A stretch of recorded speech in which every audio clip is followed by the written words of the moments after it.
All right. Vandals, party people, and the place to be. This is an extra outlaw episode of How'd We Get Here because we're like talking to a legit, real outlaw comics creator and yeah, icon, kind of mythological type figure.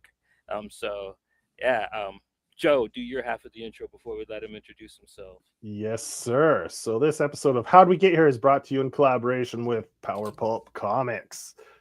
Stories for your third eye. Go to powerpulpcomics.com and check out their lineup of books from indie creators, self-published creators. They got a pretty good lineup of creators on there now, maybe about 40 different creators, roughly 30. So go check it out. Yeah, they just added our boy Eric Mingle, like the Ocho guy. Yeah, Ocho's on there now. Yeah, that's a new addition. They have a Discord. You can go join the Discord. I'll drop all those links in the chats after I'm done with that. We have an episode we did a couple weeks ago. A Power Hour is our Power Pulp episodes where we do giveaways from Power Pulp. So you can go to that episode, just write Power Pulp down in the comments to enter, and you have a chance to either win Emerald Emu or one of 21st Century of Big Spider books. So go do that. This is the last week. We're going to be drawing it after this week. Our buddy Richard Morgan, his Kickstarter's done, but late pledges are still open. And our buddy Adrian Kaloric has Kickstarter running. There's 4 days left on Todd LeBon. So you guys could go back that. We'll drop all the links in the chats. So I'll drop that in there. All right, Johnny. Yeah, that giveaway for the 21st Century and Emerald Emu, we're going to be wrapping that up this weekend. We might just do a short show to spin the wheel and just give that away. But yeah, without further ado, sir, how are you doing this evening? And go ahead and introduce yourself. I'm doing fantastic, guys. My name is Steve McArdle. I've been drawing comic books for over 30 years. I started off just self-publishing my stuff, trying to toss it out in the world, see what would happen. I really didn't know much, back in the early 90s, there's no internet. You just kind of find information where you can. You ask people, do research. My dad gave me the money to publish Vendetta #1 before he passed away. And I just was determined to make Vendetta 1 into Vendetta 2, and then 2 into #3. And then 4 was the final issue. And then I did the Artillery one shot. I kind of kept going from there. Right on. And we got a extra face in the crowd on the show tonight. Oh, look at him. He's home early. Should I turn my camera the other way? How's the Wednesday crew? Doing good. They send their best. Awesome, dude. Tell them I said hello. I'll be down next week. Yeah, so Steve joins us for dinner, I don't know, every once in a while. When I'm not drawing, I try to get out of the house, get to the comic book store.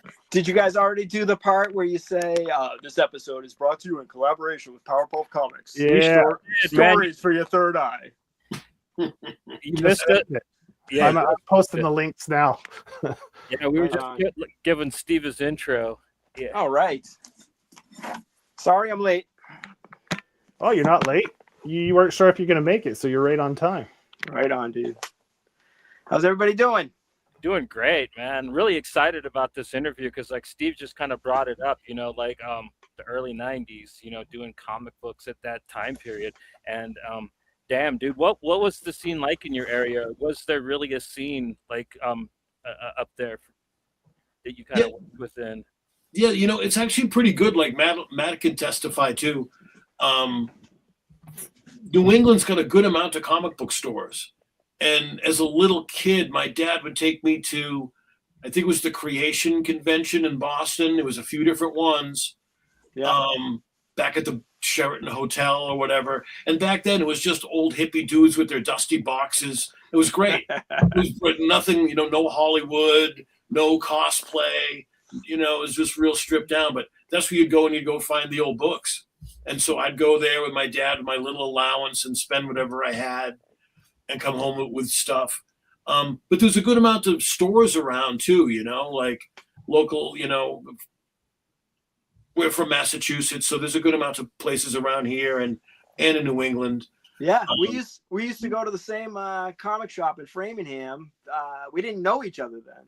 but Yep. we were definitely there at the same years for sure. I know, it's so funny, right? And we're both good friends with the store owner Jimmy, who used to own. It was Bop City Comics. Now it's Bedrock Comics in Framingham. It's a long legacy. He does conventions. Everybody in the local circuit knows him. He's a great guy. For sure. That's awesome. So, Red Bullet, was it just an easier thing to like make your own imprint, just print your own books at the time, than trying to like actually find somebody to run with, or? Yeah, there was really no way to get other people to publish your stuff. You know, like there wasn't enough money, or I don't know. I sent a few things around here and there, and just got to like, you know, keep on drawing. But I went to a convention in New York, like one of the big ones, and I, you know, went up on the bus, you know, with my little thing under my arm. Tell them the story about waiting in line and the kid in front of you. Oh my God! Right. So I met Mike Zack. I talked to a kid who just got hired at Marvel. We ended up hanging out drinking beer that weekend. But I went up there and there was a young kid in line in front of me, and he's like, "Hey, mister, can I see your artwork? I'll show you mine." And he's probably like a high school kid. And I was like, "This kid's incredible." I saw his artwork. I was like, "Oh my God." I was like, "I'm not going to get hired here. Like the competition is so tough." Like, you know, this is probably 1991, maybe. I think Vendetta came out in 93. So it was a couple of years before that. I didn't even bring my good pages. I didn't know what I was doing at all. Why? You know? Why wouldn't you have brought your good pages? I wasn't even thinking clearly. Like, you know. Hey, mister, can I see your artwork? Right. Remember the kid's name? No, I don't. Kid, I wish. That kid was Jim Lee. Jim Lee, Yeah. something like that. Right. Yeah. Rob Liefeld, maybe, or I felt, yeah, he'd have been the right age. Oh, I know, right? No, I met a guy. He just got hired, and he was the guy drawing. You remember William Shatner's Tech World? Yeah. So he was like, because I remember thinking like, oh, if get hired, maybe I could do like Thor or the Hulk. It's like, you'll be lucky to get William Shatner's Tech World as your first gig. You know what I mean? Like, that's a name, property, and all that kind of stuff. He was good. I don't remember his name. I could probably find the issue or two. when did that Billy Ray Cyrus Marvel comic come out, Johnny? Do you remember? Around the time Billy Ray Cyrus was popular, so I'd say probably a couple of years after. What book is that? Oh, fuck. I actually did like a Billy Ray Cyrus comic book. I forgot the entire context of it. What was Maybe you could have gotten on that one. That's the one where he puts his blood in the ink, in the red ink. I think Kiss did that. I think Billy Ray Cyrus is a little too scared. Right. They Didn't they- won't understand. Didn't they Yeah. put Mark Grunwald's ashes in the first printing of the Squadron Supreme trade paperback? I No don't know. way. Yeah, the ink. They mixed in his ashes. That's what I heard. I don't Oh, know. I didn't know that. I was just referencing the Kiss comic. Yeah, I didn't know that. That's great. That's a great story. that's a classic. Listen, this guy's apartment, he has all these drawer boxes full of Bronze Age Marvel comics. It's like every book you can imagine. All back there, you can see it's all. Yeah. Totally sick. Yeah, I was a devoted kid. Like, you know, same thing like record collecting. Or once I got into like playing guitar, I would just play guitar for hours and hours and hours and hours.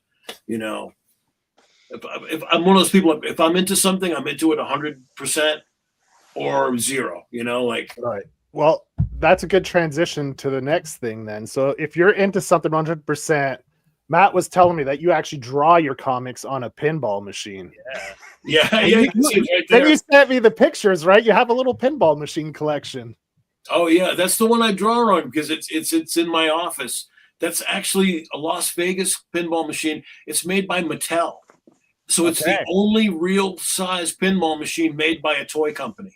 But it's a real legit, you know, electromechanical, and it works beautiful. It's mint condition.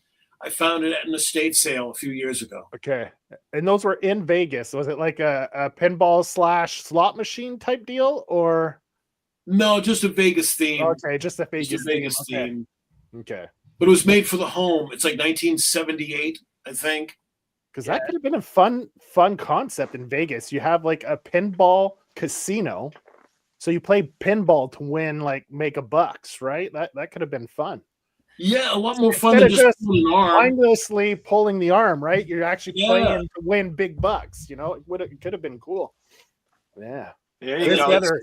So There's your collection right there. when you go in his front door and you walk up the stairs, that's what's there. That's what you as see. you're coming up the stairs, you see 4 pinball machines. I love it. Okay. That's the What's living that? room. What are these ones? What are they? They're 4 vintage Williams. I like the Williams over the Bally's. The Bally's like a lot of the old wedge heads. So this is a 1974 Superflight on the left. Okay. First one I ever bought. It's probably still my favorite. 2-player. Next to that's Laser Ball. It's extra wide. I think 1980. Thing plays fantastic. Next to that's Big Guns, which has you get the 3 balls up top and you get a multi-ball. Okay. And then if you register the right thing, it shoots a ball up in the behind the back glass. It's like a pachinko. So it shoots a ball, and if it lands in the right slot, you get extra score.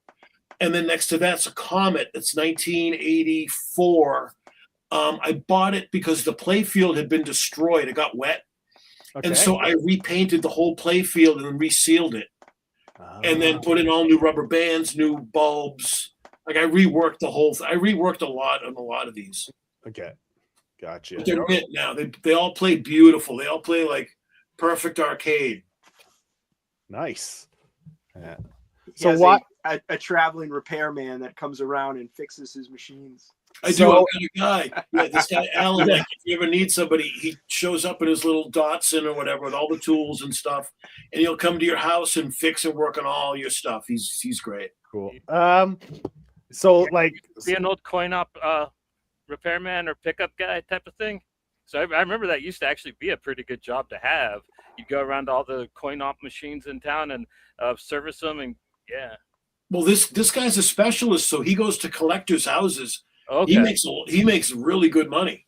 the new machines now go like for big bucks. Like you like Evil Dead. What was one that came out recently, and it was going for some like these special editions based on either movies Family or. one is the one that like I think everybody really likes. That's the one I always hear people talk about. Yeah. And I think they go for like 20-30 grand, something like that. Yeah, Wow. 10 to 15. Depending. Yeah. Williams is still around. I think they've changed the name to Stern. It's some of the people that were from Williams are now in Stern. And it was a kid I went to high school with. He played on the same football team. Lyman, his nickname was Chip. So I remember him as Chip Sheets. But in the pinball world, Lyman Sheets works for Stern now. He's one of the top coders. He did the code, I think, for like AC/DC machine, maybe the Metallica machine. Like he did a lot of well-known, really successful big pinballs. He's one of the best players in the world. There's a clip of him on Good Morning America or Today with Brian Gumbel. And they're like, hey, we've got Lyman Sheets on today, you know, the best pinball player in the world. And they have a machine for him, and he shows how to make every shot. And he actually came back into town a few years ago, and we hung out, had a beer. There's like a local place in Framingham. It's a little brew pub. Yeah, he's a really good guy. Cool. I could tell you guys stories forever. I know a lot of people, a lot of crazy stuff. So you drawing on using that as a drawing table, is that because you love pinball machines, you collect them, and you just didn't have room for a drafting table, so you're like, fuck it, I'll just draw on the pinball table? Is it like because of a space issue, or were you just like it's a quirky thing that you love doing? Yeah. Well, I do have a drawing table, but it just kind of worked as like I don't like spending too much time sitting down. Okay. You know, I like to try to stay active, and I was like, I could try to find a way to draw standing up. I think it would just be better physically, you know, instead of spending so many hours sitting down. Yeah. So the pinball was kind of perfect. And then I do sit down, like the real tight detail, some of the real tight stuff, I'll sit down at my drafting table or pull over a stool or something like that. Doesn't the pinball machine also act sort of like a light box? Yeah, that's what I It was can too, yeah. Yeah. Oh, yeah. So when you want to trace something through, light box. called inking, Dick. Woo! I'm joking, Joe. Yeah, but when Tracer. from your roughs, you know, you rework it 3 times, right? You go, you do your roughs, then you pencil over that. But I use a light table for that, and then Is that how you do it? yeah, I'll go from Everybody roughs. does it differently. Yeah. But I do things where I'll have a certain drawing and I want to transfer it, and I will use a light box. I try to just go right to the page. I do the little tiny stickmen thumbnails. Yeah. Go to the page, and then, but I try to do a new drawing on the page and hopefully improve on the little layouts on the page. Yeah. So I find sometimes, like, especially if I rework something so much, it gets too busy. It's hard to find it. So what I'll do is I'll slap it down, get the light table out, and just get the main lines that I really wanted without, because then you come over, and anyway, sometimes you just got to, you know, rework it. And if it's too busy, too many lines you went in there and did too many things, you can get lost a little bit. And I find it's just makes it easier later on when you want to go ink it and stuff. Yeah, no, Liefeld said that because he said, like, your early drawings have the most energy. Gesture. It's more gestural. So yeah, Like the more you trace it, the less alive it feels, right? Yeah, you want to capture that original energy off the figure and really not lose the dynamics by overworking.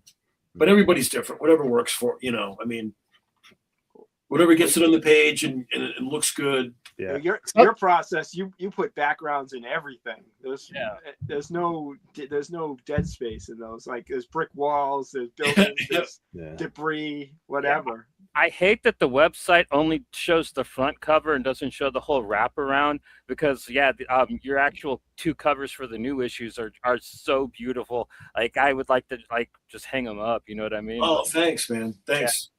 They're so cool. And like Matt was saying, like, there's just so much in them. You know what I mean? It really kind of shows what was possible with, like, you know, a lower end black and white book that you could stumble upon. You know what I mean?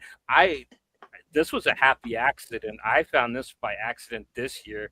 Joe has had it since before we met, and like, well, I ordered it when it got solicited in the previews, the diamond. How did you hear about it?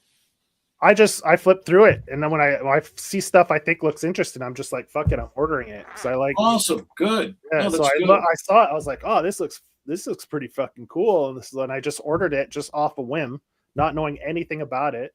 And then my to read pile was like, I know Matt can relate. It's so big that I just put it there. And then Johnny's like, oh fuck, man, I read this book, and I was like, dude, I've had that book for 2 years. I haven't gotten around to reading it yet. So I was like, perfect. It gives me the excuse, because we do a lot of reading for the show. So a lot of stuff I want to read gets put on the back burner, right? It's not because I don't want to. It's just day job, doing stuff for the show. I hear you. So many things pile up, and you're like, fuck, you can't get the things, eh? So then when Johnny read it, I was like, all right. Then it's for the show, right? So that's 2 birds with 1 stone. So I was like, awesome. Well, it's literally my favorite take on, like, that ilk. You know what I mean? Like, you know, the Faust and the Spawns. Yeah. Like, I'll take Vendetta over all of it, because I just love your the irony of the Bible quotes while he's murdering and stuff. That type of stuff will always get a grin out of me. You know what I mean? Like, and then the artwork, dude, it's just so cool. Like, it's kind of, I've gotten into something called lost media, and like, you know, people finding stuff that, like, nobody really knew existed, and to, like, have something like that in comic books that is so cool, like your book, actually happen in the modern day, like, was something really exciting for me to find, even if I was pretty late to the party.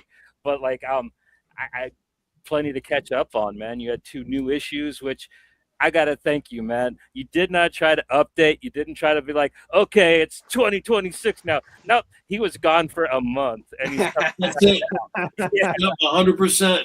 I wanted to come right back and not, because the time or the time period really doesn't matter. It's its own universe.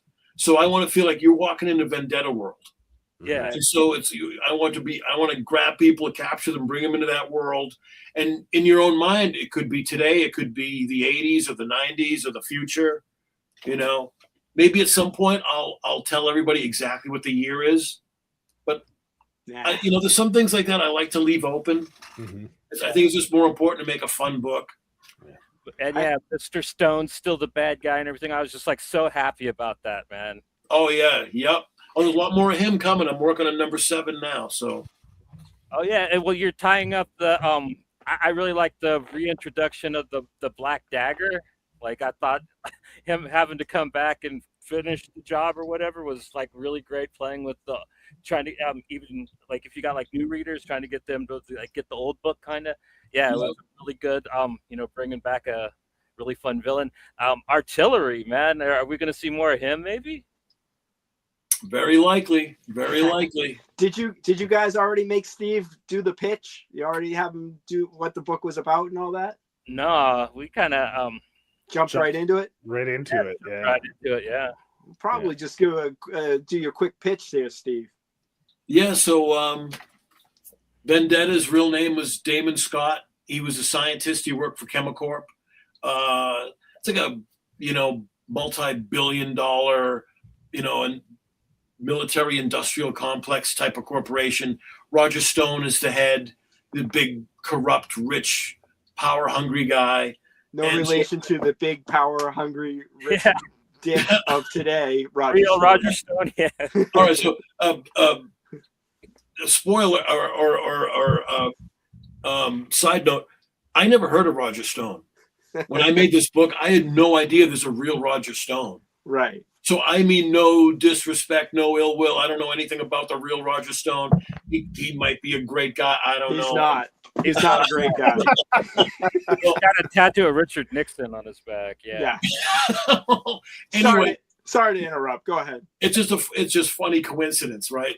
I had no idea. I made him up in the 90s. I don't know if he was around then. So they decide Damon Scott has used up his usefulness, and they decide to kill him with his own invention, Substance X13.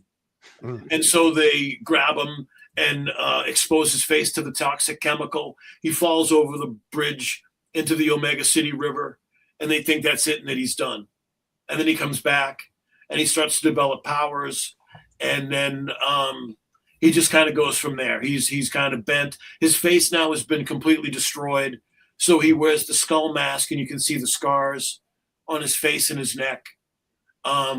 There's a face reveal in that issue there, Vendetta 4, where you see what his real face looks like.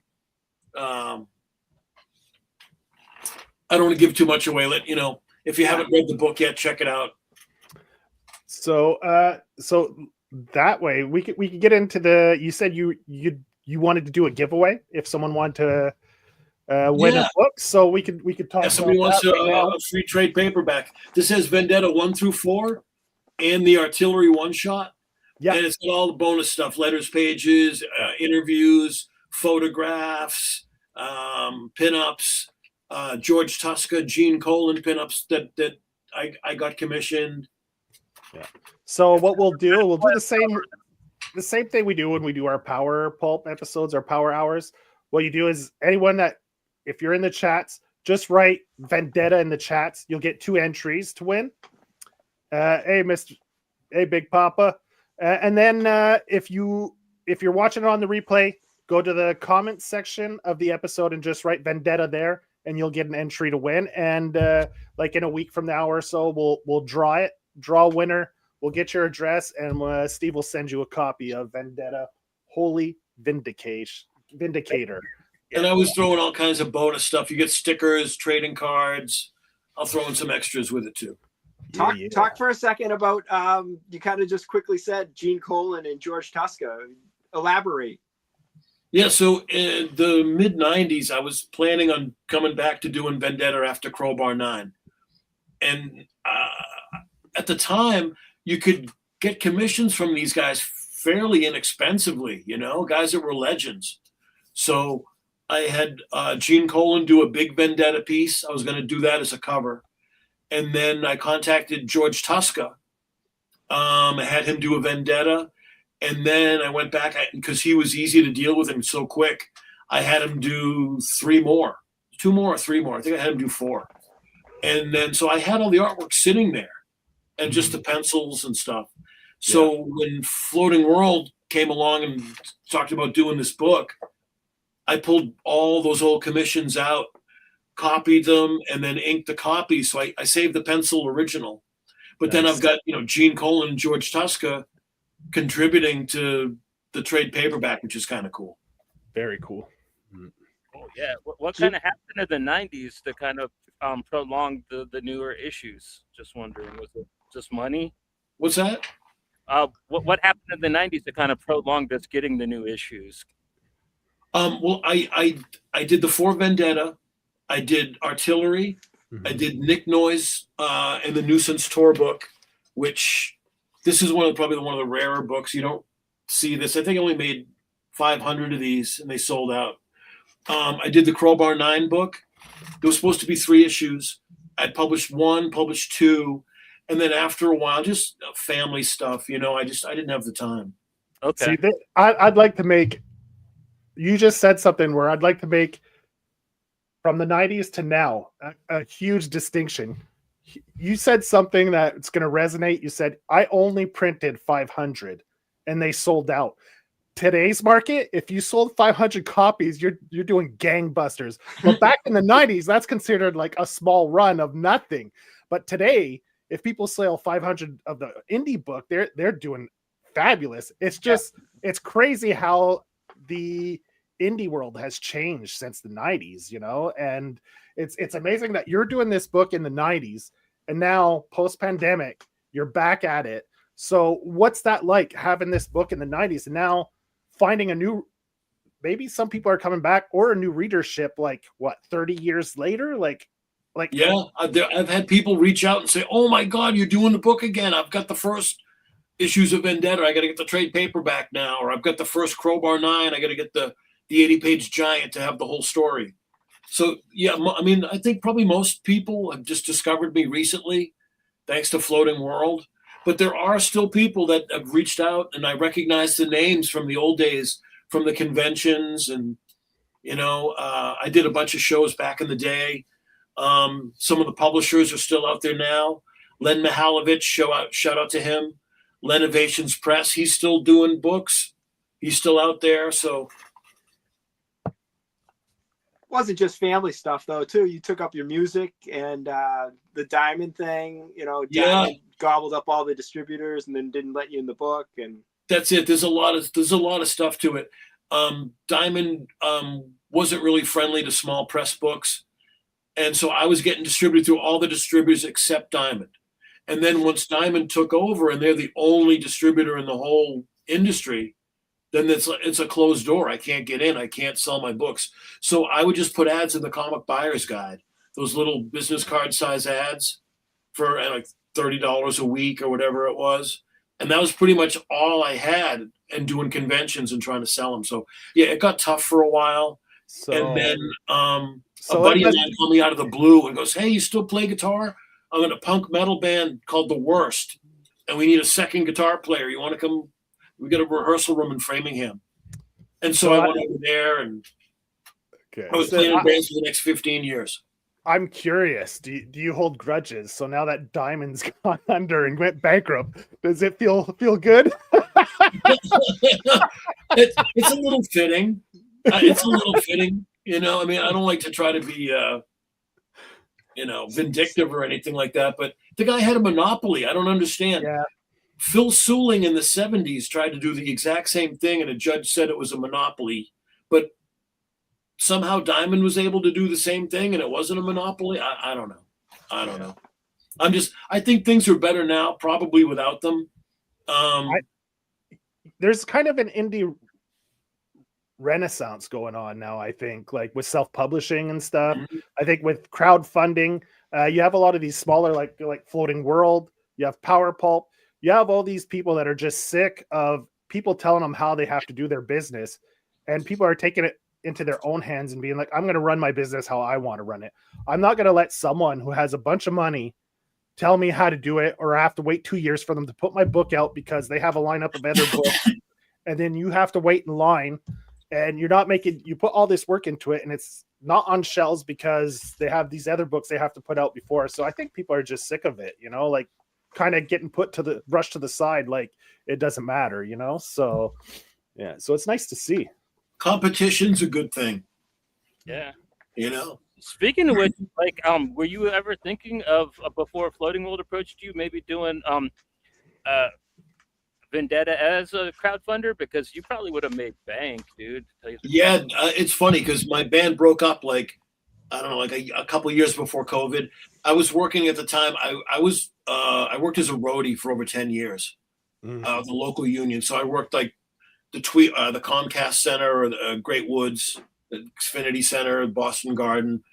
And my last band, we recorded our second album, Resisting Time, and the band broke up like right after that. And I was like, I want to draw. I want to get back to doing comics, but I'm not sure what to do. Like, I'm not working at a print shop anymore. And actually, that's when Matt and I met. I was just starting to get back to pulling out my pages. And he goes, hey, you got to did Vendetta? I'm buddies with Jimmy. We bumped into each other at a convention and didn't know each other yet. And he goes, hey, you want to do a pinup for my new book? I'm doing this massive tome, Tales to Enlighten, about Satan's grandson. Yeah, there it is. Check that stuff out. I'll find the pinup real quick. That's another one you need if you don't have it yet. Well, maybe not real quick because there's a lot of them.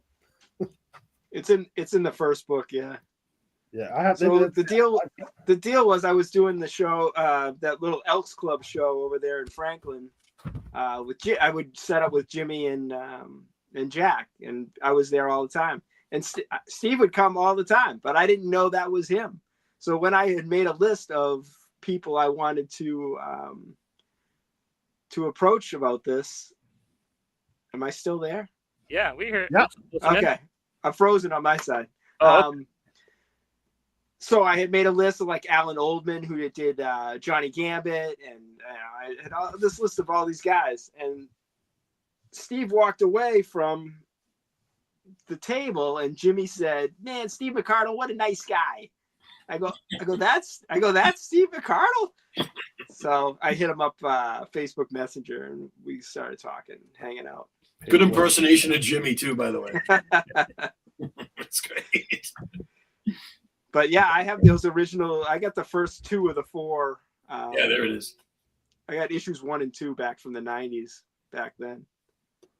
I imagine you had a pretty healthy amount at Jimmy's store, or Jack. I don't know, it was Jack's store at that time. Yeah, he did pretty well. They sold pretty good there. They sold pretty well. That's where I got mine. Red Bullet. That's a pretty rad name for a imprint, man. I'm sorry, I didn't mean to step on you, man. You're good. You're good. Like, does that have like deeper meaning, or did you just think it sounded rad? It just sounded cool, and I wanted a name like. I don't like stuff that's too like hard to spell, or like people say it and you go, what, huh? I just Red Bullet. You can spell it, you understand it, it's simple. I'll use a red bullet for the logo, for the symbol. Like, I forget how I originally came up with it. I got all kinds of like scribbly notes from like my high school notebooks, like characters that look sort of like Vendetta, or sort of like the Black Dagger, or sort of like Artillery, and logos of bands that I never started. Great, just ideas. And at some point I go, I like that. It sounds cool. I want Outlaw Comics. It's not going to be, Flowers and Daisies Comics. No. You would send in a pack of your comics to. They showed them on the mailbag episode of Cartoonist Kayfabe. Was that before or after the Power Comics guys got in touch with you? I think it was before. I think it was too. I think it was before. I think that was like the first time anybody really saw or put my stuff online or on YouTube. And I remember I was stoked because I watched Kayfabe every day. While I was drawing and stuff like that, I watched them religiously all the time. Got a bunch of orders off of that, I assume. Yeah, I did. A lot of people came out of the woodwork. Yeah, because they were selling for. I guess they sell for pretty good money online. On eBay or whatever. A couple people got some graded. So yeah, a bunch of people wrote me. Sold out of whatever few old books I had. It's amazing. It is amazing that kayfabe effect that they talk about, because they showed they showed Tales to Enlighten for two minutes maybe, and I had a flood of orders right after. That's awesome. Yeah, they got they had a huge following. It still is a huge following. Yeah. Yeah, they were good for sure for indie comics. Yeah. Oh man, they taught me so much. Like artists I never heard of, books I never heard of, foreign stuff, The Eat or Not, and all these other books I'd never heard of. And I went out and bought immediately. I spent so much money, Not, like not, snacks and stuff. not just that, they encouraged creators to mail in their books too. Like yeah. So It was just overall inspirational. That whole kayfabe group on Facebook kicked off. Everybody was making these anthologies. Everybody was, getting together. It was a real positive community when it started over there on Facebook. The bootleg comics probably all spawned from their influence and stuff like that. Yeah. Yeah, it's a good group. Yeah. Did you want to go? We could flip through and we could take a look at the book if people want to see some of the pages inside. So I got one more question. Yeah. Like about like getting back into it, because like the new issues look almost exactly like the original issues. Was it hard to get back into the swing to hit it so perfectly, or was it just riding a bike? Yeah, like riding a bike. A little bit, like the first couple steps are a little bit wobbly, but I'm doing everything the exact same way. I'm using the same paper, same blue pencils, same markers, pens, inks, brushes. Doing everything old fashioned. So, nothing's really changed. And I wanted to I didn't want it to feel like those old books and then this new stuff. I want it to feel consistent.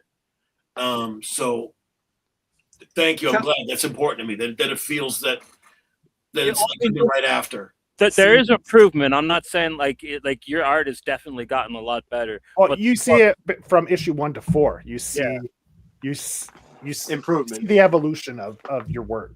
So that's kind of because like I said, like when I was showing my samples in the beginning, I was like, okay, I'm not good enough to get work, so no one's going to hire me. So what do? I got to draw something. I'll draw my own book. And then hopefully as I do it, I'll learn. So it's kind of embarrassing. It's almost like being a garage band and getting your first gig. Like you're still not really that tight yet, but you're in front of a crowd. But it's going to make you better real quick. So I got letters, people say, oh, I like the artwork, but work on the anatomy or this or that. And I really try to not have an ego about it. Like, all right, yeah, I'm still learning. I'm kind of learning in front of an audience in a way, but I think that's healthy, and I think I can see it too. Like you can see the books, the art starts to improve, storytelling, page layouts, all that little stuff. Just with practice. Talk about the evolution of your lettering. Yeah, so everything was hand lettered in the original books.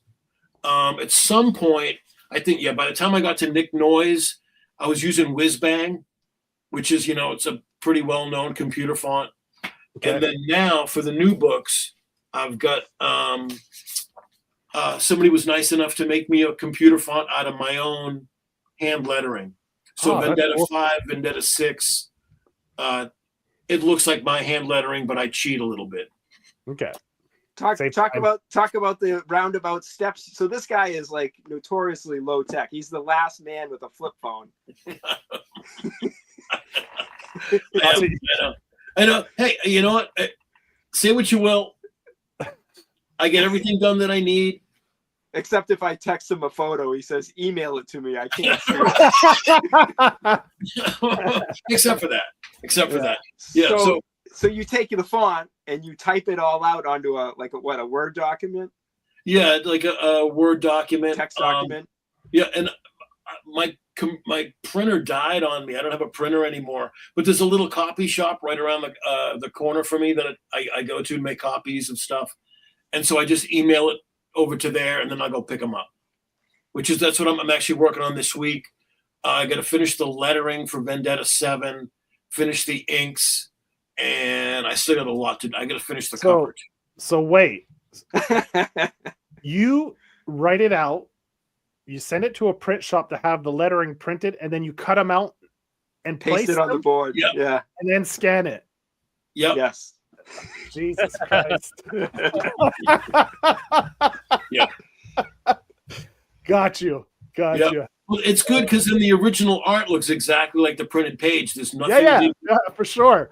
You know, This guy You has could scan it, and anyway, right. if it works, I mean that works for you, right? So I mean, Yeah, and then it helps me with inking. I see where the balloons Yeah. are, and everything's tactile. It's right on the yeah, page. yeah. He But I has mean, he has every page in a binder. You know, he's got all these binders of all the original art, every single page. Well, it was good because when Floating World contacted me about doing the Vendetta book, right? I go, I've got all the original art. I've got all those pages and extra stuff and sketches and character layouts and thumbnails. And so I just kind of pulled everything out, dusted it off, cleaned a few and touched up a couple little things here and there. And then I scanned it. I gave him a ton of stuff. It was a lot of work doing that Vendetta book. I mean, it's a lot more than just reprinting 5 issues. I made a couple edits here and there. I did the interviews, pulled out photos, the reviews. You added some gray tones and stuff too, did you not? Yeah, I added some gray tones into some of the artwork. So it's definitely a whole nother beast from the originals. Yeah, but I mean, thick book. I mean, it's 160 pages. It's a proper trade, man. But I mean, this Vendetta makes me think of like the old like indie rock bands or hardcore bands, like, and now they're coming out reuniting and going on tour. Now it's kind of like Vendetta is the same thing. The DIY scene, like they all go their separate ways for 20 years. Then all of a sudden, there's like people gaining interest again, so they get back together, get the band back together, and start touring. And Vendetta kind of has that same feel to it because you started it in the '90s, and then for the reasons you explained, family, Diamond, your band, you kind of put it on the side, and then now you're back at it, and you have a readership that wants to check it out, which is pretty cool. And a lot of the people that probably read your book back in the day probably have better jobs now, more disposable income, so they can. Yeah, and it's a metal as fuck book. I mean, you have some metal bands actually written in the backgrounds of the book, out from the time. So yeah, if you got a keen eye, you can see that while reading the. All right. So I reference what I'm listening to a lot of times. I'll have music in the background, and so that'll be the graffiti on the wall. And I grew up playing in bands since I was a kid. When I wasn't buying comic books, I'd buy records or guitars. Mm-hmm. I love good band logos. So to me, and same thing with superhero logos are the same thing. Like that's important. I want a nice, strong logo. You can put on a t-shirt, something like that's identifiable. A book with a bad logo turns me off. Like it could be a great book, but when you see that logo and it looks amateurish, it's just like I don't know. It does it. You don't want to buy the book. You're like, oh, this looks cheap. If that logo's bad. But that's I was the same way too. Awesome. Back when we didn't know what an album sounded like, all you had to go by was the logo or the cover art, or the band looks kind of cool. They're wearing a lot of leather or something. Like, okay, I'll go check this out. Yeah. First impressions, man. That cover means a lot. Yep. And don't underestimate the logo. The logo can sell the book more than the actual cover art does sometimes. Yeah. You want to go the whole mile. Everything from creating characters that are unique and don't look like anybody else to promoting, like Matt's the king of promotion and networking and stuff. But when you finish the book, you're not done. You gotta let people know that it's out there, try to just make it get some exposure for it so people are aware of it. Speaking of which, man, are there more of these? Because I just saw this today, and I hella wanted it, man. Oh yeah. I've got a few more. They're on the eBay store. I've got them. Those are handmade. Tell the whole story of those, man. Yeah, this is incredible. Shout out to Chance Priest from Warriors of the Universe. He's got his own. This guy's. He's got a really interesting story too. You should have him on sometime as well. He's got his own comic books. He makes his own toys by hand. he hand sculpted that. Okay. And it's articulated. You know, the arms move, so they're separate pieces, and then the body and the head is one. So he casts each separate piece, heats them up in hot water, pops the arms on, and then I hand paint each one of these, and then I clear coat them. It's like a plastic. It's really tough and sturdy. And then I clear coat them with like an auto clear coat. So if you drop it or whatever, the paint doesn't chip. I sign a number of them on the bottom of the feet. Chance was a fan too. He discovered my books. I think, I don't know where he found them, but he ordered the trade paperback. And then a couple of weeks later, he contacted me and he goes, "Hey, look, I make toys. People ask me all the time to make toys for them. I always say no. I only do toys I really like, but I really like Vendetta." So we spent 3 hours on the phone one night, you know? Like, you ever have this thing where you never met somebody before, but you felt like brothers, you know, talking like, "Oh, yeah, you used to read that comic book, and I used to collect these toys." And, you know, so it was great. So he did 2 different versions, masked and unmasked Vendetta. Okay. Nice. And then, of course, we got to do some nice glow-in-the-dark versions of those. So these are new items since you've come back to the book. Yeah. Okay.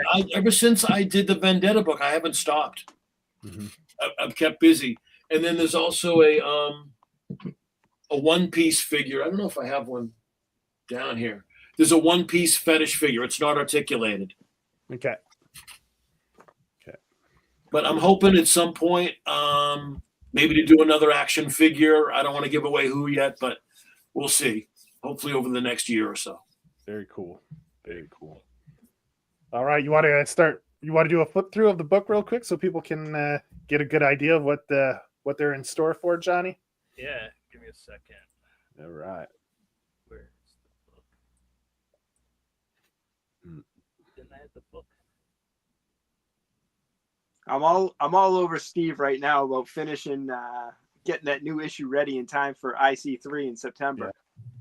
I know. I'm behind. I've been so busy. Stuff happened this last year, just with my business and the house and stuff. I didn't have enough time, and I did more commissions last year than I ever did before. But I'm full time back on Vendetta 7, so I'm gonna try to get it done. All right. How long are you planning on running Vendetta?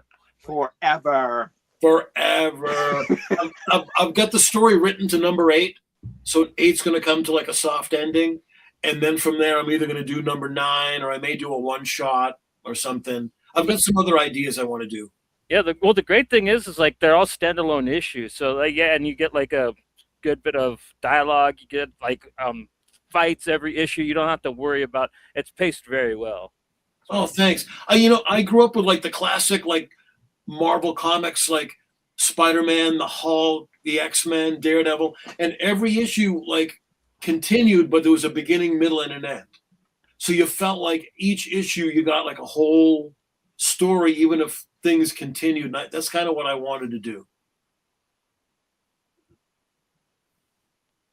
So this here, the intro. The foil cover, which is always awesome.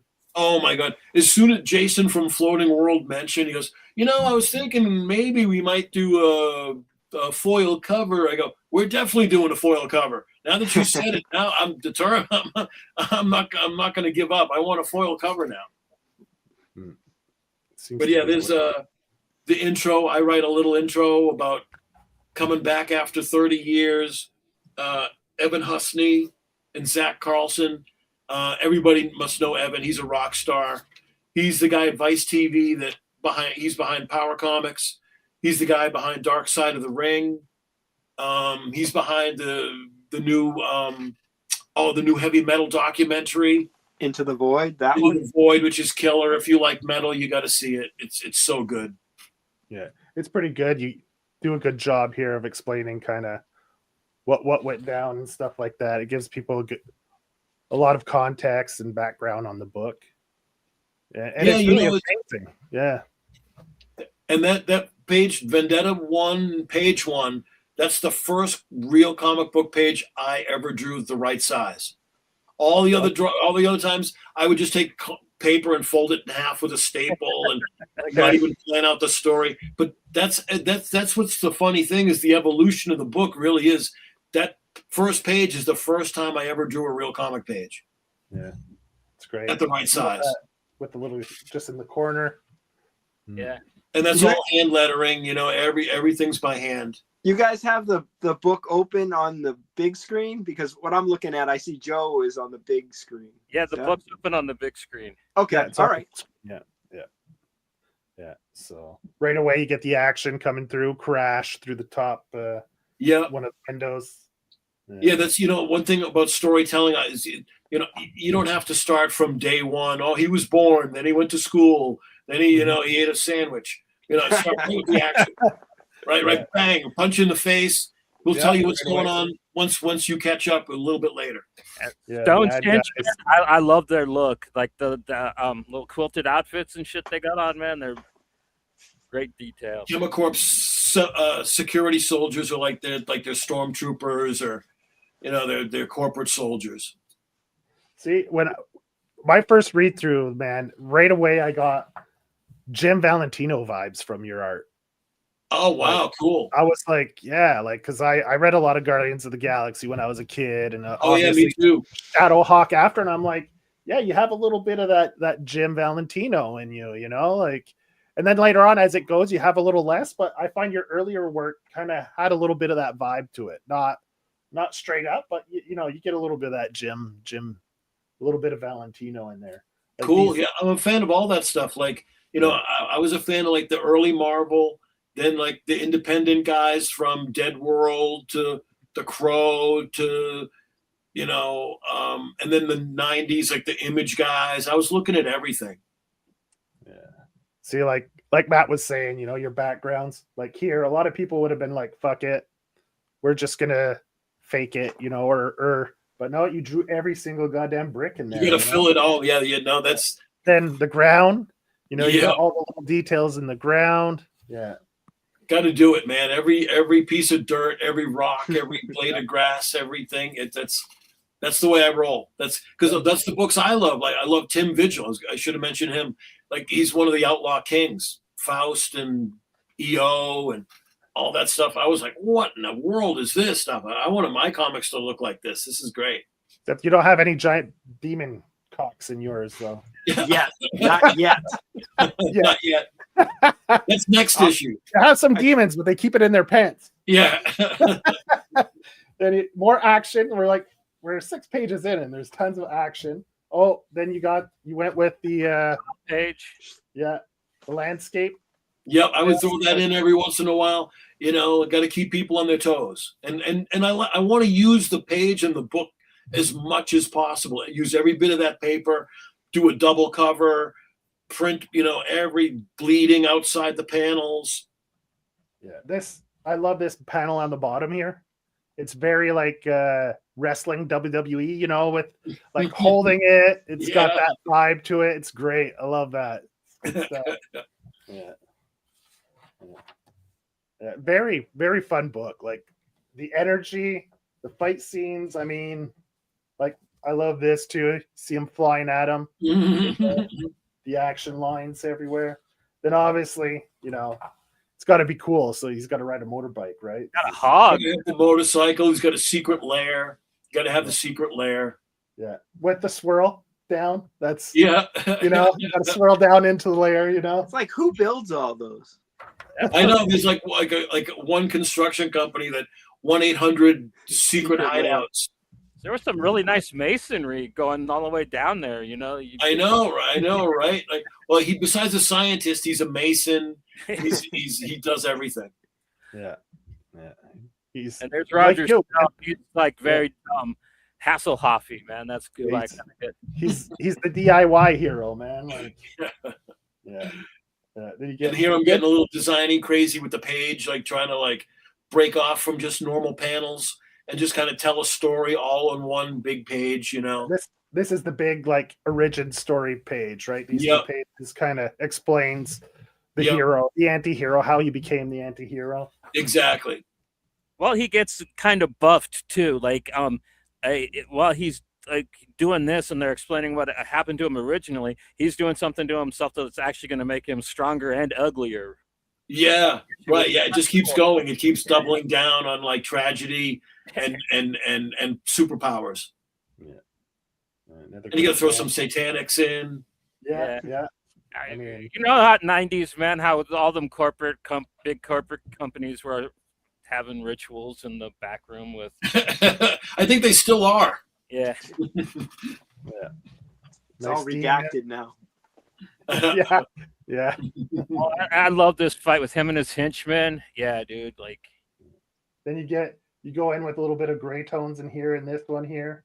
Yep. Get a little bit going in there. Yeah. Yep. Anything, anything to add something to the page, like zipatones, gray, cross hatching, airbrush. This one gave me Mortal Kombat vibes. Bludgeon page, big time Mortal Kombat vibes. Like with the like bludgeon. I love that. Like that's the guy's name, right? So introducing him. Yeah, then you have good action fight sequence here. Yeah, this is where it all goes down. It becomes a 4-way fight, like in a second. This is where we get introduced to artillery, man. Yeah. Hey, man, can I fight? Yep. Like I remember, like how many times reading comics and the end pages, like that new villain comes in, like, oh my god, I got to read the next issue now. Oh, who's this crazy guy? And I like how like artillery that it's with his own logo and font and everything. Like it's already designed. Yeah, it's all that's like great. You should already know who he is, right? Yeah. So then this is the cover, I'm assuming, or is that's the cover for number 2, and then that's the one that I did. That's number 1 and number 2 were the only ones that were 2 color, and so like I did the color separations on number 2. You can see what the real version looks like. Okay. So I made 2 originals, one for the black, one for the red. Cool. Very cool. Enter artillery. There he is, screaming, yelling, obviously. Oh yeah. Yeah, he's a rad character. Yeah. Big ass gun, just. Yeah, I wanted just over the top, like guns on top of guns with belts and bullets, and the big mohawk. He's sort of like the punk rock Punisher, kind of just crazy, like ex-veteran. Also. Yeah, I was gonna say veteran though too. Yep, right. And his father was a war hero, and then the military left him behind. So he's always sort of like searching for his father. Yeah, you know what I mean. That's kind of his backstory.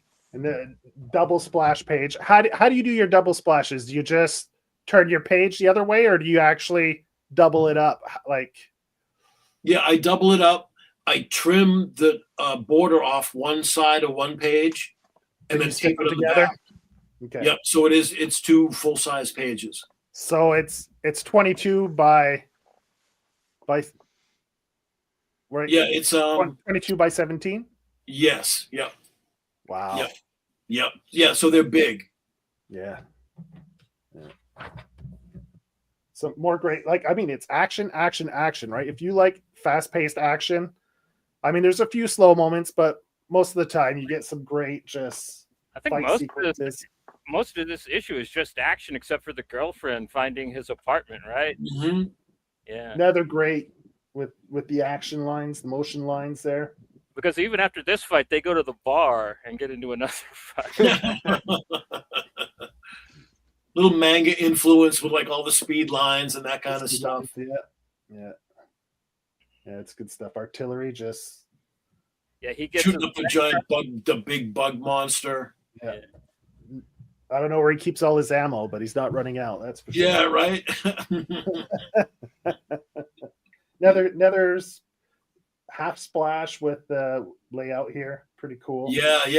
I like being designy, but still so you can follow what's going on. Yeah, it's great. You do a lot of like double spreads like that. It's pretty cool. Mm-hmm.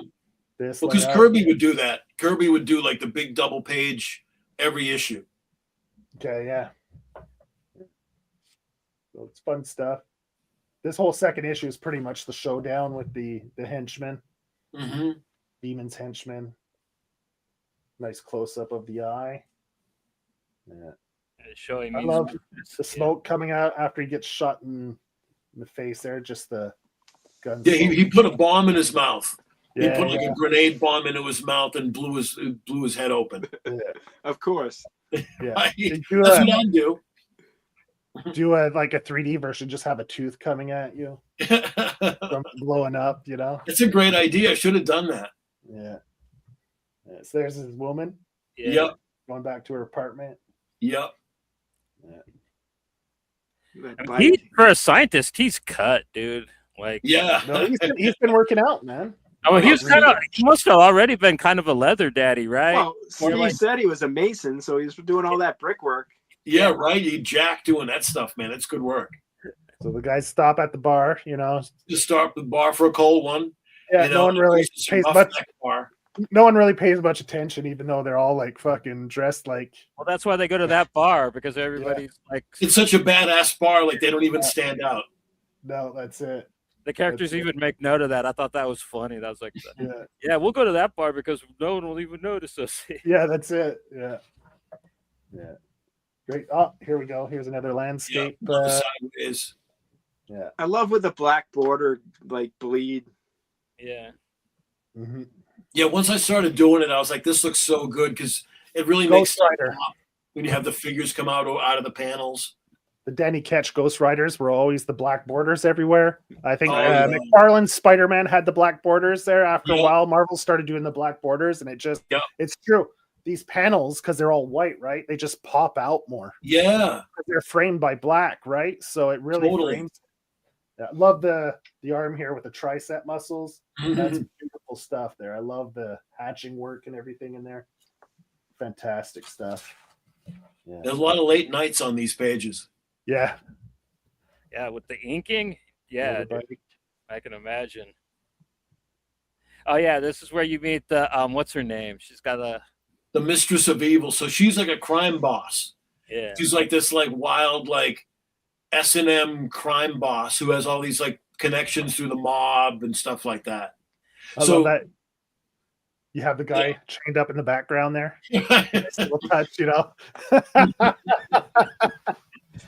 See, you could have put a penis there if you would have had him facing the other way. Yeah. You could have had him naked with you know, give it the old vigil touch. You know, that when I started doing this, I had to decide like how far am I going to go? Yeah. Like, am I going to go full X-rated, which I could have done, but I wanted to keep a little bit of a roof on it. You know what I mean? Yeah. So but it's good. It's perfect. I think it's perfect. To tell you the truth. Like that way this would be like able to be discovered and like I think if it was pornographic, people would just be like, oh, he just tried to do Faust too. You know what I mean? Right. Yeah, then you have Black Dagger, the introduction. Yeah. He's cool. He's kind of like you kind of invented Deadpool before Deadpool, I think, with this guy here, right? Pretty much. I don't know if this was before. It might have been actually, but you know, I created a lot of these characters in high school, and then they evolved over time and stuff like that, you know. But he was like I knew he was going to be like a major villain, and so I wanted him to be important and have the same thing, like the last page debut, and then the huge next issue is the ultimate battle, like with artillery from the other one.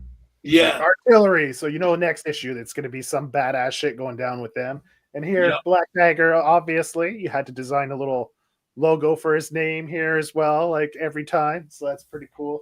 I like the whole resolution with him, though, man. Like, you did really good stuff with the character. I thought the whole thing plays out really fun.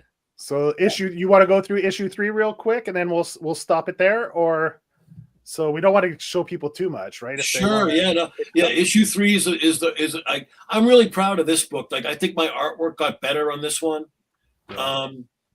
Sometimes it comes out the right way, sometimes it doesn't, but I work real hard on this book. Yeah, look at the details here, man. Like, a little more noodling, a little more hash work, you know. You have the tones.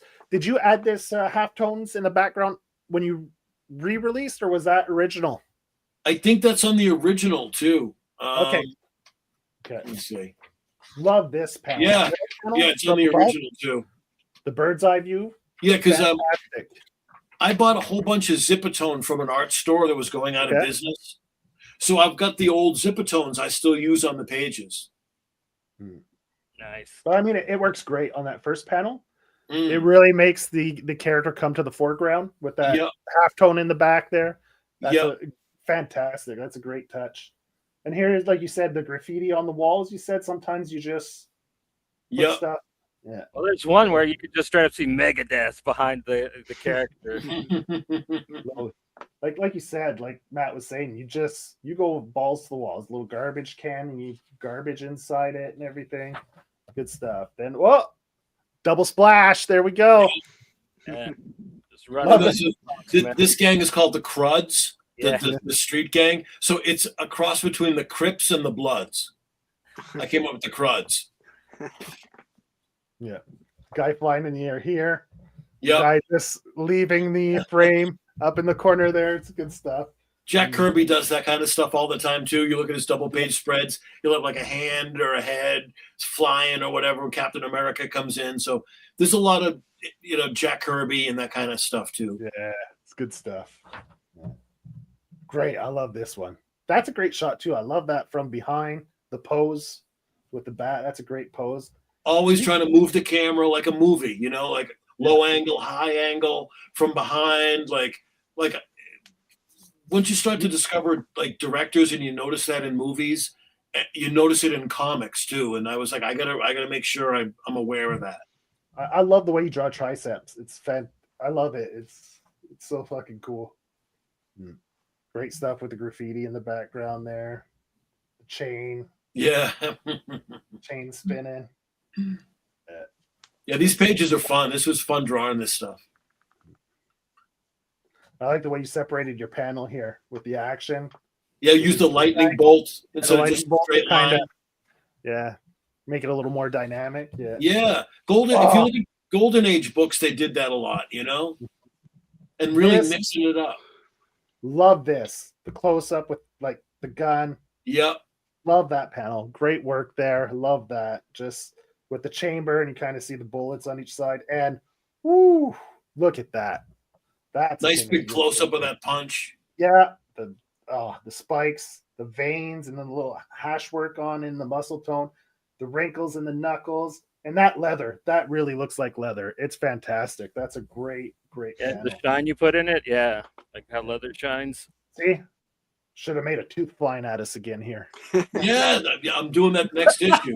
I'm doing that. It's a great idea. Yeah, just like, that's great. Fuck, and your bricks again. You're just a madman. Look at that arm though. Look how buff he is in this one. That's like Schwarzenegger buff. No, that's like Scott Steiner, man. Sometimes I go real crazy. I'm drawing him super buff. Sometimes I do him a little bit leaner. Well, he's pumped, right? Because he just kicked some ass, right? Yeah, exactly. He's swole. He's swole right now. He's got the adrenaline flowing.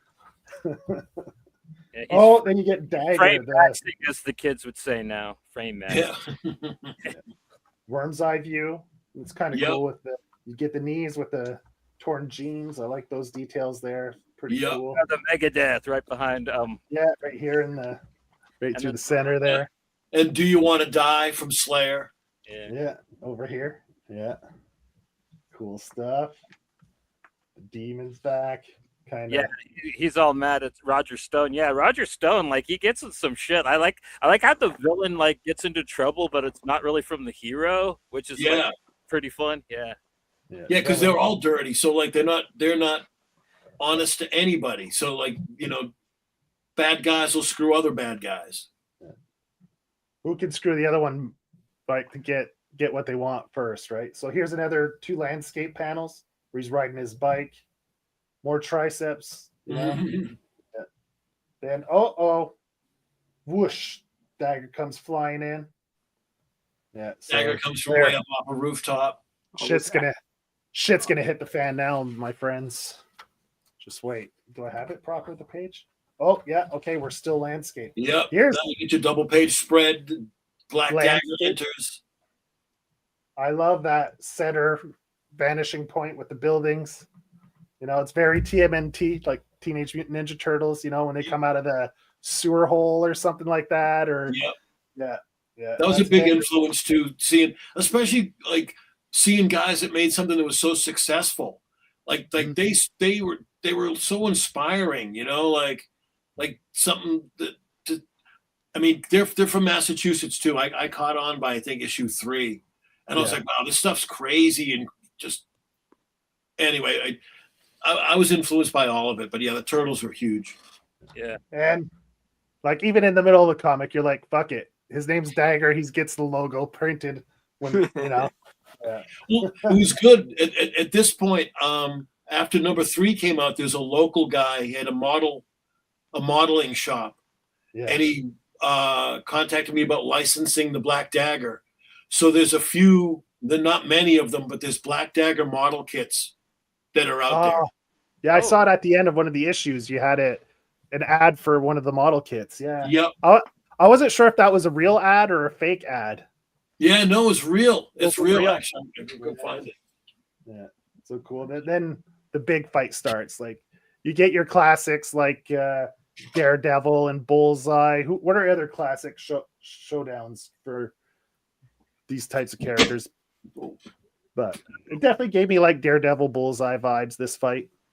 Oh yeah, because the master of target from any distance. Yeah, here we go. This is the Black Dagger model kit. This was made by New England Resin Vinyl, I think like 95, 96. Nice. There weren't a lot of them made. They were pretty expensive. That's like a 7, 8 inch figure, about 8 inches. Yeah, about 8 inch. Yeah. But really detailed. The guy did a great job sculpting it. Is that guy still around? Do you have any idea? I don't think so. I don't think he's still around anymore. No.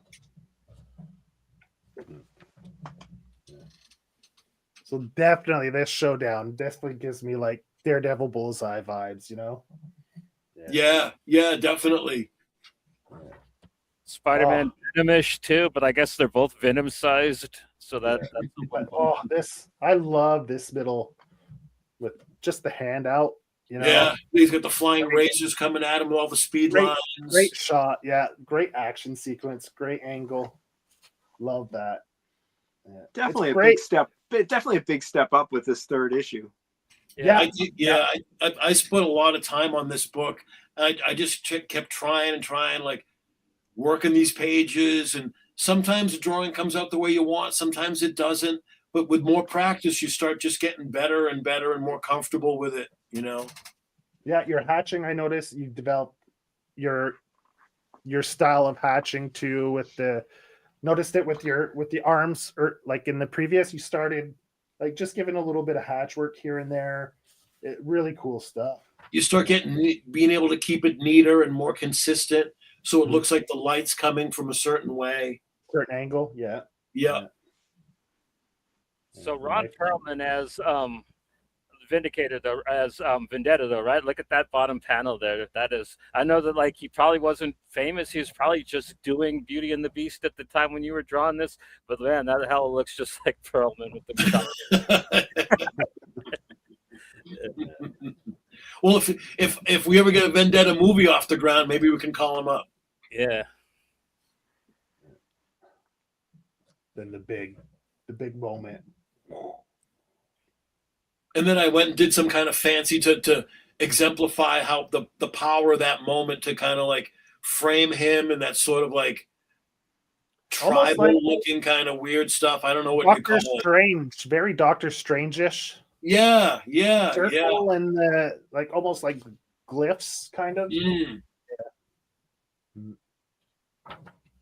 There. Oh, I love this shot here with the blood. The way it kind of almost makes it more dramatic, right? Like the camera looking straight down on him, like right? And then you smell the blood, and the dagger's got his fist up in the air, victorious. Like I wanted that dramatic ending. Like, oh no, Vendetta's dead. I gotta buy number 4 now.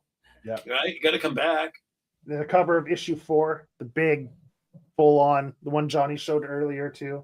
Yeah. Like your fingers, the knuckles, and everything. I actually like it better in black and white, though. Like I know you to color it for the cover, but like, man, that is just a great piece there in black and white.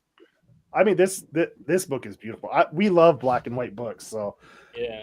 when I saw it Me was black too. and white too, I was like, that was one of the selling points for me when I ordered it from the Diamond.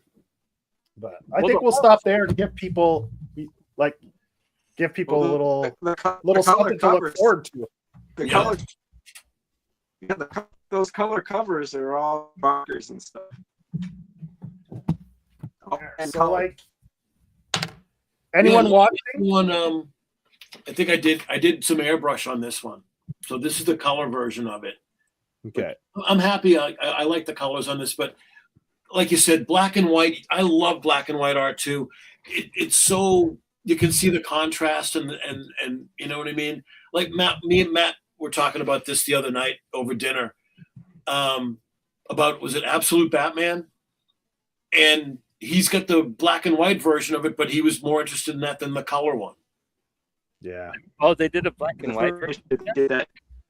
They did it for Just the first Raphael issue Grant. they did. Yeah, Raphael Grandpa's Gargoyle as well. The first issue they did Okay. whatever noir Wow. edition they called it, I think. Yep. Yeah. Yeah, My and I pre- really like I that love- black and white version that they did.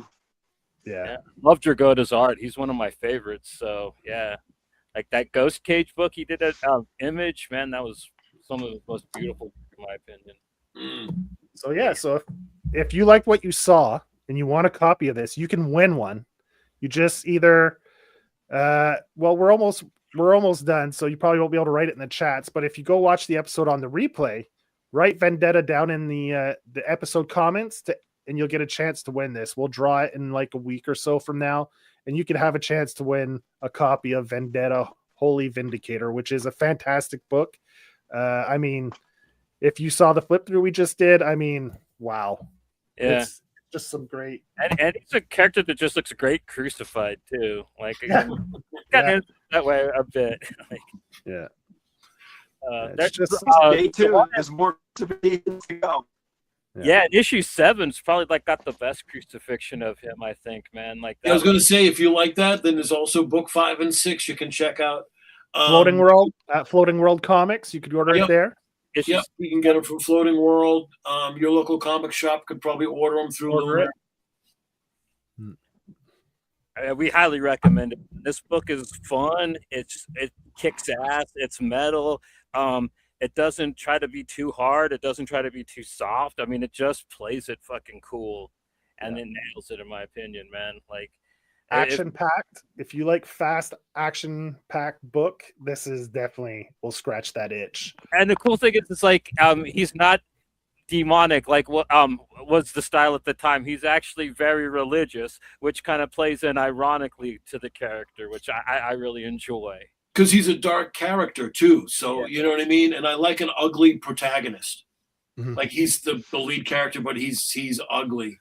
And so I, like you said, I try to throw in like things that don't fit or that you wouldn't expect. Kind of a weird dichotomy of stuff. Yeah, I mean, he's like Daredevil, but more twisted with it. You know what I mean? Like, Mm. because like he likes murdering a lot, and like he likes to quote the Bible when he's murdering. So like, yeah, that type of stuff cracks me up. Well, I had to do something different. Like, people ask me about that. Like, you know, am I a born again guy or am I a heavy religious guy? Why did I do that? I just wanted something different. So like, I could quote the Bible. I could make it into something that ties into history, and not just another guy with capes and boots. You know.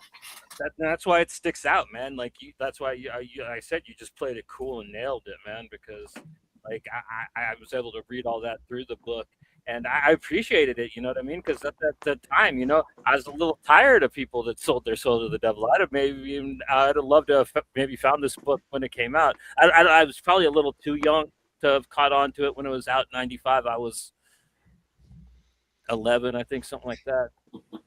Perfect age for it. Yeah, I was still probably looking at Big Two mostly at that time. You know what I mean? You're still reading Batman. I still read Batman, but like, you know what I mean? Oh yeah, right, exactly. Oh, same here. But yeah, no, it takes a while before you break out of like the mainstream books. Yeah. And I forget what the first thing I discovered, like in the '80s, Warlock 5, maybe one of the big ones. Man, That's when I got into recently That's such a good book.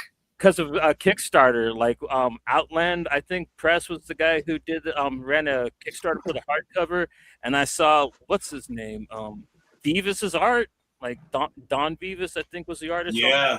And like, damn, like that book is gorgeous, and like, yeah, that's a book that nobody ever heard of from Canada, and I'm just like, how? Like, and it's so fun too. It's got everything. It's got cyborgs, it's got cyberpunk chicks, it's got wizards, you know. that was a big thing back in the 80s. We were all getting that book. But how is it not bigger? It should have been like it should. People should be still talking about it. Like black and white airbrush pages. They were gorgeous. Yeah. That's another one. If you can get a hold of it, yeah, Warlock 5 is killer. The book that broke me through it, like, of course, Ninja Turtles, but like the one that like was really got me into indies was Usagi Yojimbo. Great book, definitely. Yeah, I mean, there's so much great stuff back in the '80s. Grips. Yeah, Grips.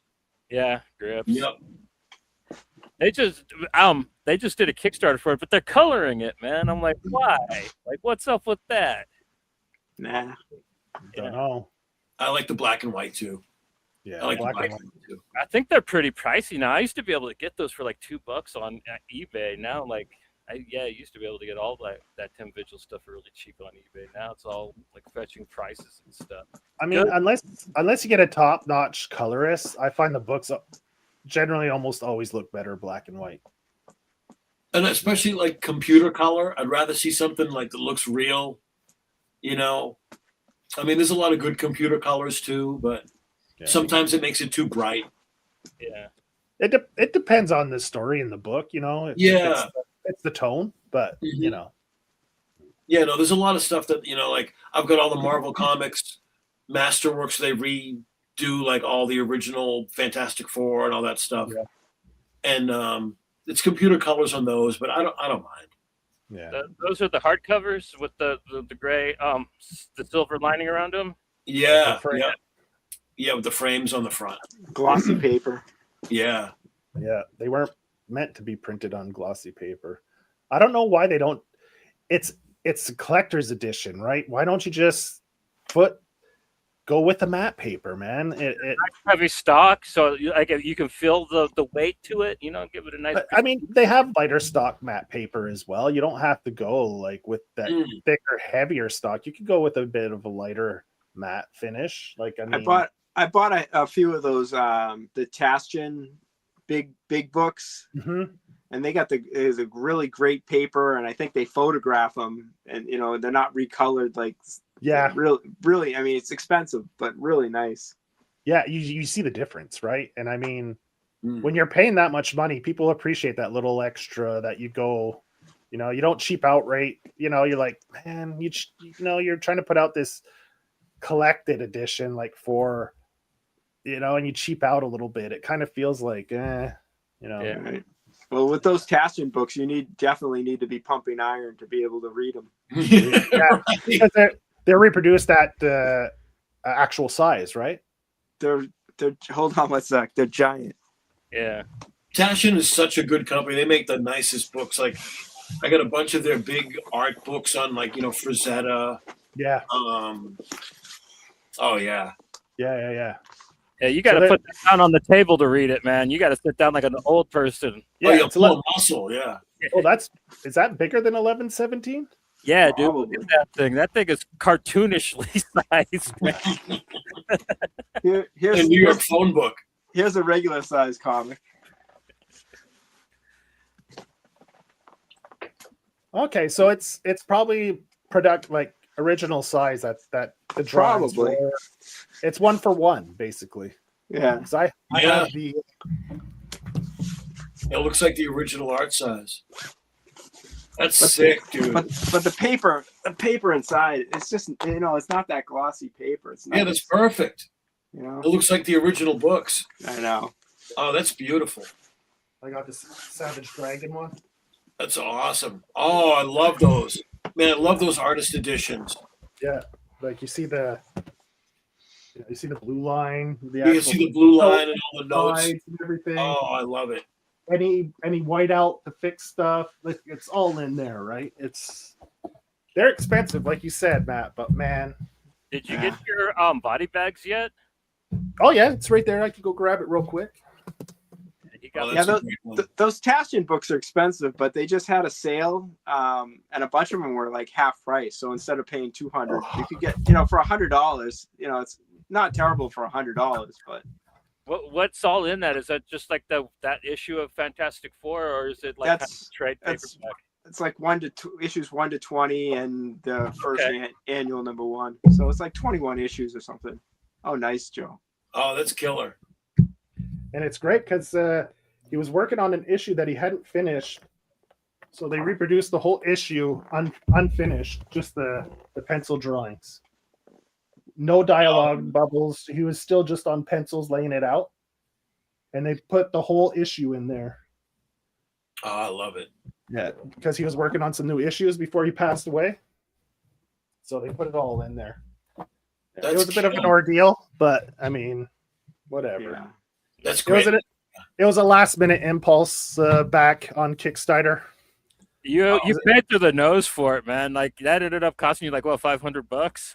No. Yeah, UPS. I got a nasty surprise from UPS when I got it. Oh no. $130, or else UPS wasn't going to deliver it to me. Then they sent you a thing saying if you don't prepay it, it'll cost more when you actually get it. So anyway, they reached out. They're going to try to see if they can, refund a little bit. They're looking into it, but yeah, a lot of people were surprised. Like they're like there was no estimate for it of what it would cost, for overseas and stuff. So a lot of people were like, fuck, on top of paying the $50 for shipping, you get an extra $130 tacked on. It was, yeah. That's a lot. Yeah. Yeah. Yeah. It rubbed a lot of people the wrong way, but I mean, if it would have came out before last spring, it probably wouldn't have been as bad. Yeah, because it's too bad. I got the there's a giant EC artist edition. It's fantastic. It's like all the classic EC covers. I've got that over here. Yeah, I was gonna say I bet Matt has it too. I only got a couple artist editions. I got the Bernie Wrightson one, and I have the EC covers one. It's not bad. It's gigantic. Do I have it here? No. They actually put out versions, soft covers, which are a little smaller, but a little oversized. Yeah, they did like a Nick Fury one. Yeah, they put them out as well. One. Yeah, silver. I have the Silver Surfer one. I got It's pretty good. Spider-Man. A little easier to handle, Yeah. Yeah. I got a Judge Dredd one as well, the Brian Bolin. That one's pretty cool. Yeah. Nice. He's great. Do I have it right there? Bolin's so good. His stuff's so tight. Yeah. They have the EC Weird Science in this Taston edition too. Unlike you, I saw that. Yeah. Brian Bolin doesn't have all his original pages, so he had to email around asking people for favors if they could send scans in to make this edition. Oh, like that's great. Back. Yeah. So. Oh, look at that, man! He's so good. Yeah. His stuff's incredible. Yeah, and this one's not bad. I mean, it's a soft cover, so it comes in what $40 US, which isn't too bad. That's reasonable. It's not bad. Yeah, I've never seen those Judge Dredd. So it's a little bit bigger than a regular comic, Yeah. Got your favorite Judge Dredd comic in it too, right, Joe? Or is that another? Yeah, my favorite cover. Yeah. Well, they have the covers at the end. They have the cover gallery. Nice. Which issue? It's the one where you get eaten by the dinosaur. 7. Yeah. Whoops! I blew up. Oh man. That's great. Yeah, that's one of my favorite covers. I got that comic in a Sears, the Sears catalog. They had a section where you get a box with a bunch of comics, and they had a bunch of the Judge Dredd Eagle comics in there. and that with the dinosaur cover was one of them in there, and I was just blown away as a kid. I was like, this is so fucking cool. You're a little kid, dinosaurs. Yeah. Judge Dredd, such a great costume too. He's tied to the post and the T-Rex eating him. Man, it just blew my mind. Yeah. Everything you like as a kid rolled into one. Oh yeah, it's great stuff. And I still have that book too. It survived many moves and a flood and everything. So I'm pretty happy. That's great. All right. So Johnny, Yeah.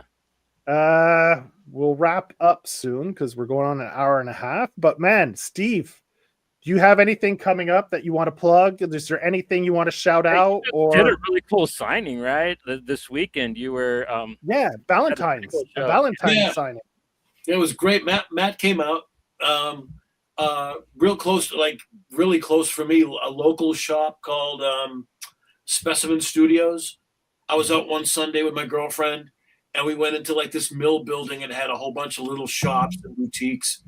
And as soon as I saw this guy's place, it's like, oh, this place is so cool.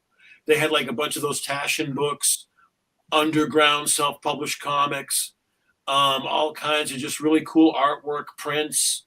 And so I just started talking to the guy, brought in some of my books out of the car, and kept in touch. And yeah, we did a signing just Saturday. Valentine's Day was great. Bunch of people came out. There were people that had already bought the Vendetta book and came and bought Vendetta number 5 and 6. Another guy came up from Rhode Island, super cool guy to come and hang out and talk. The Goatfucker Comics guy came out, gave us some comics and stuff. It was a great time. The day went by so fast. We were just hanging out, talking to people all day. It was great. Cool. Awesome. Do you have anything lined up in the future? Are you going to any cons or anything that you know of? Or I don't do that many cons. The only one right now is Indie Comics Creator Con. This fall it used to be in Connecticut. Matt and I did it the last couple of years. This year is going to be in Providence, Rhode Island. September 26th, my birthday. Oh, dude, it's Matt's birthday, September 26th. Remember that date. Mark your calendars. September 26th. Are you doing the that Cape Cod con that your buddy was putting on or whatever? I haven't heard back from him yet. I don't know. I hope to. He said it was a good show. I should have mentioned that I knew him when I applied for the convention because he's been in there a bunch of times. You know what it's like. Sometimes you contact people and they don't get back to you right away. But if somebody else goes, hey, I know them, they're a nice guy, and then they get back to you. Yeah. But, so for sure you're doing that Creator Con then in September. I'm still waiting to hear back, but I'm pretty sure I'll be there. I hope to be there, hopefully with a bunch of Murderers Row, a good talent, a lot of good guys making comics now. Hope Joe, you coming down for that show? What's that? I said, Joe, are you coming down for that show? I could probably manage September. It gives me plenty of time to get my passport again. Oh, dude, come down if you can. I can. I live right by the Vermont border, so. Oh man, it would be awesome to have you come down. It's going to be like a really good show. 3-hour drive, maybe. Rhode Island's a little further. It's past Boston. It's south of Boston, right? So tiny states over there. They're tiny. You can drive through them like in a couple minutes, man. See, I'm a 3-hour drive to Boston, so Rhode Island's almost New York, right? So that's probably closer to 6 hours. No, maybe 4.5. 4.5, yeah. Okay. It can't be more than an hour from Boston, right, Steve? Yeah, it's maybe so 4-hour drive. That's not bad. Yeah. Providence isn't that far from Boston. Okay.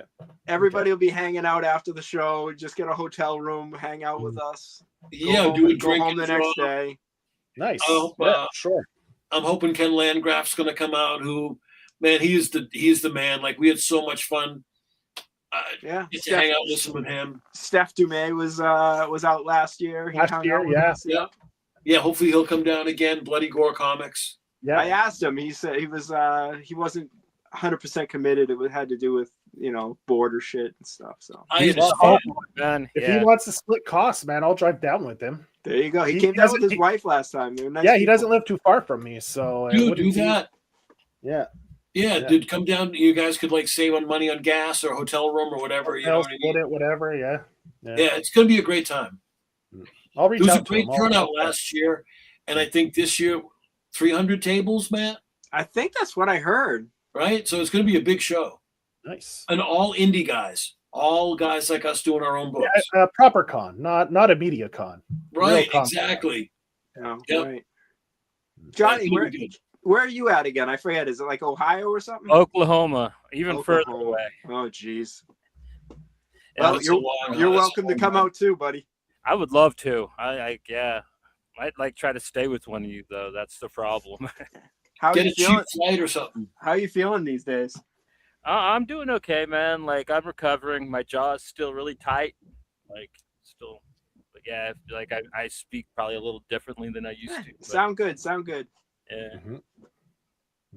Nice. Dude, I'm so happy you made it tonight, Steve. Like I was so thrilled that because I had just read it and I was like posting about it to tell Joe to like, dude, like this book is awesome. And at the same time, Matt was like, hey Johnny, you just checked out Vendetta, right? You know the guy that Steve, he's the homeboy. And I was just like, oh shit, hell yeah. Oh boy. Yeah. Oh, dude, I'm honored. Thank you so much for having me. There's nothing I love more than hanging out with cool guys and talking comics.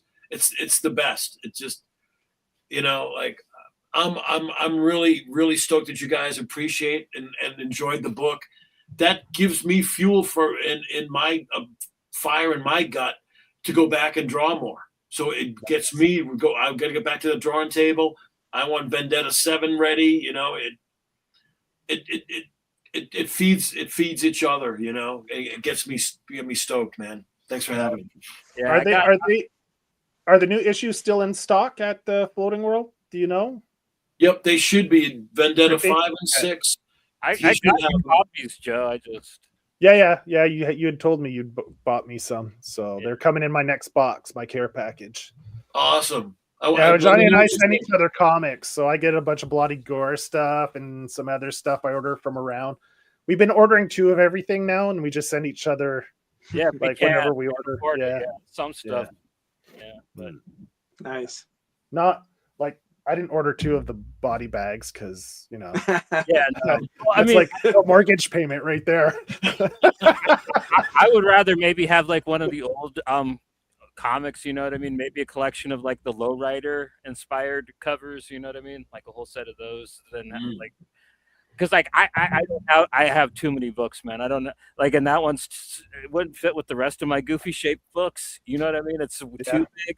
Like the biggest I got is some European stuff. I got like the Fantagraphics Guido Creepax.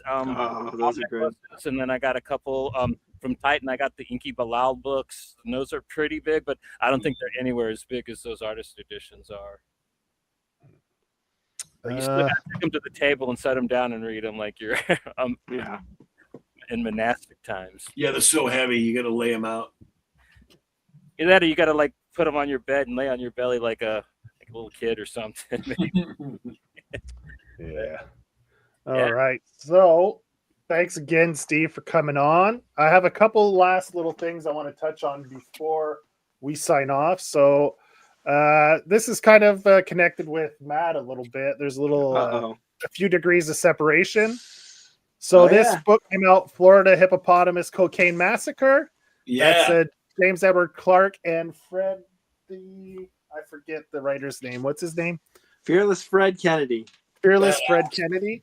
So this is how I discovered James, was through Matt's Tales to Enlighten. Yep. So this is their first issue, just came out today on Mad Cave. So people can go check that out. So go check that out. He's a friend of the show. Along with Matt. Yeah. Becca also worked on it. She did flats. So she assisted in colors so they can meet the deadlines. And that's a credit in a published comic, man. Like or two. Yeah. I mean, sometimes they don't credit the flatters, right? So it's nice that they credited her. Yeah. And it's killer. Also, speaking of that, we're gonna have Matt on to do a power hour. It's gonna be a bootleg parody / homage episode, and we'll be talking about obviously this badass book, Tales to Enlighten. That'll be on Monday, March 2nd, and we'll have a giant giveaway for this because we'll be giving away volume 1 and Matt is going to give away volume 2. So we'll be giving away volumes 1 and 2 for that episode courtesy of ourselves and Matt. So that'll be a big ass episode for you guys. This is a big ass book. Yeah, 300 and some, right? How many pages was Yeah, it? 312 pages in the first book, available at Power Pulp 312 Comics. pages. Yeah. So that'll be March 2nd. And our next episode will be Friday morning at 8:30. We will be having EPHK and Patrick Hidlin on to talk about Tigress Island, which is coming out next month. That's exciting, man. That's going to be great. Killer. Yeah. It'll be a morning episode, 8:30 in the morning. So a lot of you might have to catch it on the replay, but For sure. whatever. Whether you watch it live or on the replay, we appreciate the views either way. So yeah, so that's what we got coming. An interesting one. Yeah, we're gonna see. Yeah, how well I work at 7 in the morning. 7:30 in the morning, yeah, because that's 7:30 for you, Oof. 8:30 for me. Because they're in Europe, right? Patrick's Right. on tour in Europe right now, and Nick's in France. So Patrick has, I think he has to go do his sound checks and everything in the afternoon. So we had to get the episode done before 4:30 European time. So yeah. So we'll talk about it when he's on. But like, this is the year at EPHK, pretty much. Like, this is it. He's popping off right now. So I love that Harpy book. Yeah, dude. Yeah, it's good stuff. Well, speaking of which, we'll have EPHK on March 8th, Sunday, March 8th, to specifically talk about harpies. So he'll be coming back on March 8th to talk about harpy. Hell yeah! So yeah, that was our Steve McArdle Vendetta episode. Yeah, thanks everyone for joining the chats. Big Papa joined us, which was great. Man, anyone who's watching the replay, thank you for checking it out. And one last want a chance to win? Write Vendetta down in the episode comments. We'll draw someone, and Steve will send over a copy of Vendetta for you. We'll also accept Roger Stone as a dick in the comments. Yeah. So we'll run it for 2 weeks. We're going to be ending the giveaway for the Power Pulp this weekend. So yeah. This will be so yeah, man. So thanks awesome, again, guys. Steve. It was Thank fantastic. you guys. Looking been great. Yeah. So all right, Johnny. Outro time.